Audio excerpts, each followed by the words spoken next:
यह रहा To Kill a Mockingbird, To Kill a Mockingbird का एक विस्तृत सारांश हिंदी में। उपन्यास का परिचय। टू किल अ मॉकिंगबर्ड अमेरिकी लेखिका हार्पर ली द्वारा लिखा गया एक प्रसिद्ध उपन्यास है जो 1960 में प्रकाशित हुआ था। यह कहानी 1930 के दशक में अमेरिका के अल्बामा राज्य के एक छोटे से काल्पनिक शहर मैकॉम्ब में घटित होती है।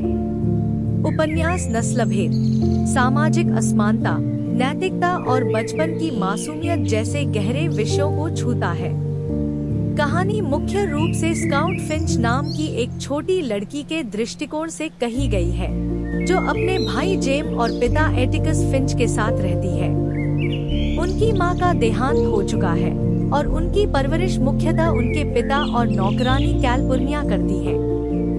मुख्य पात्र: एक scout Finch, gene Louis scout Finch, कहानी की नायिका और कथावाचक। एक जिज्ञासु, बुद्धिमान और थोड़ी शरारती लड़की।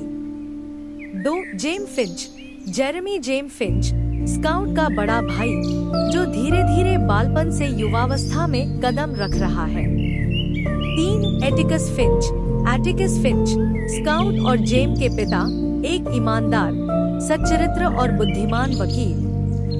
वे अपने बच्चों को इंसानियत, समानता और नैतिकता के सिद्धांत सिखाते हैं। 4. टॉम रॉबिन्सन, टॉम रॉबिन्सन, एक अश्वेत व्यक्ति, जिस पर एक श्वेत स्त्री से बलात्कार का झूठा आरोप लगाया गया है।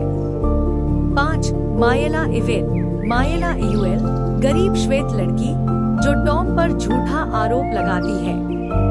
6. बॉब इवेल, बॉब इयुएल, मायला का पिता, शराबी, हिंसक और नस्लवादी व्यक्ति।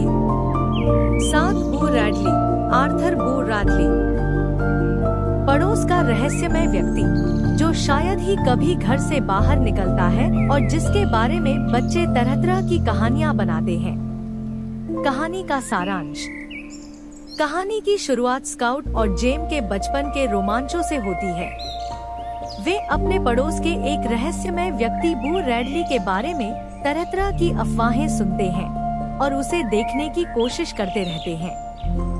बू रैडली को लोग डरावना और सनकी मानते हैं, लेकिन बच्चे धीरे धीरे समझते हैं कि वह वास्तव में दयालु और संकोची है।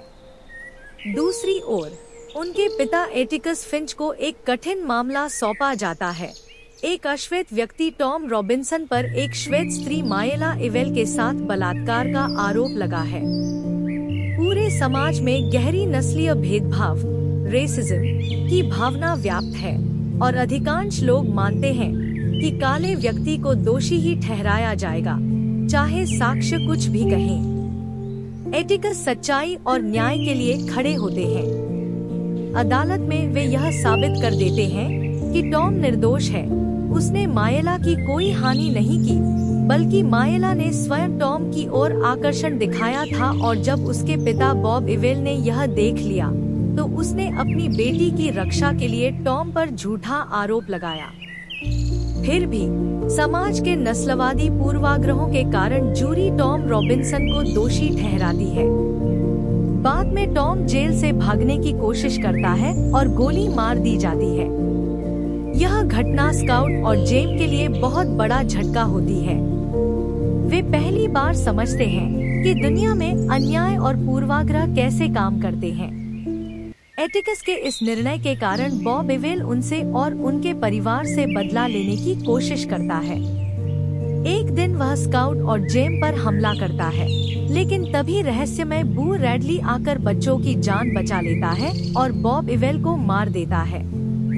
अंत में स्काउट पहली बार बू रैडली से मिलती है और समझती है कि वह राक्षस नहीं है जो लोग कहते थे, बल्कि एक दयालु और संवेदनशील इंसान है। मुख्य संदेश और थीम्स। एक नस्लीय अन्याय, रेशियल इनजस्टिस। टॉम रॉबिन्सन का मुकदमा दिखाता है कि समाज में भेदभाव कितनी गहराई से जड़े जमाए हुए है। 2. नैतिक साहस, मॉरल करेज। एटिकस फिंच दिखाते हैं कि सच्चाई के लिए खड़ा होना कितना कठिन पर आवश्यक है। 3. बालपन की मासूमियत और परिपक्वता, इनोसेंस एंड मैच्योरिटी। स्काउट और जेम की यात्रा मासूमियत से समझ और सहानुभूति की ओर बढ़ती है। 4 सहानुभूति, एम्पैथी। एटिकस का प्रसिद्ध कथन, किसी को समझने के लिए उसकी जगह खुद को रखकर देखो, पूरे उपन्यास का केंद्रीय विचार है।